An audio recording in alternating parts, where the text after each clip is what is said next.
Movement for Democratic Change leader Douglas Mwonzora has filed an urgent application calling on the Constitutional Court to invalidate the Delimitation Report, which will be used in this year's harmonized elections. He is seeking an order to compel the Zimbabwe Electoral Commission to redo the delimitation exercise so that it complies with the law.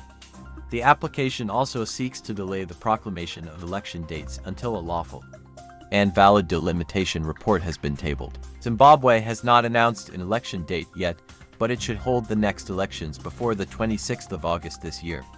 The delimitation report was gazetted on the 20th of February after intense debate in Parliament as well as within the civic society. Citizens Coalition for Change spokesman Fadze Mahir rubbished Mwonzora's court application, asking what kind of politician was afraid of elections. What kind of politician, Anakwadam election?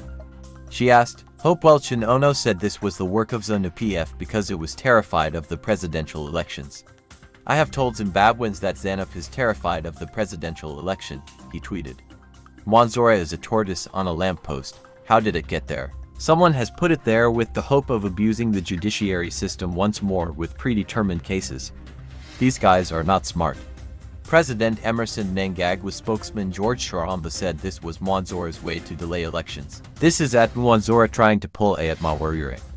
By challenging the recently gazetted delimitation report, Mwonzora is attempting to delay or stop upcoming harmonized elections. Really, Doogie? Anyway, without prejudice to the case, if by any chance he wins, can we say he is wrong? Mwonzora said he was not seeking to avoid elections at all. He was simply trying to make sure that Zimbabwe holds free, fair, credible, and undisputed elections, contrary to what some people have said. This application is not meant to avoid elections at all. It seeks that elections must be held using a correct and valid delimitation report, he said. This application is in the best interests of Zimbabwe.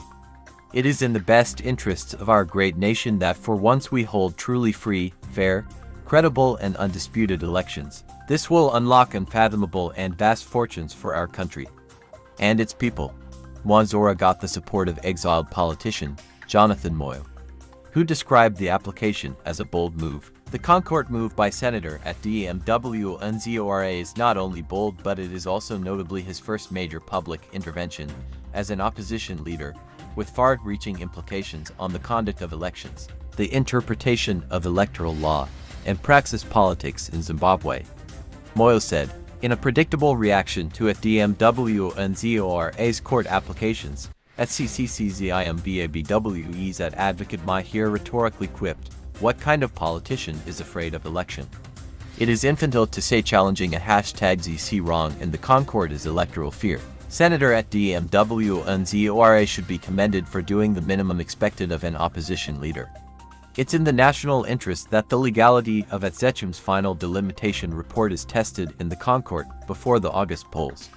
Moyo posted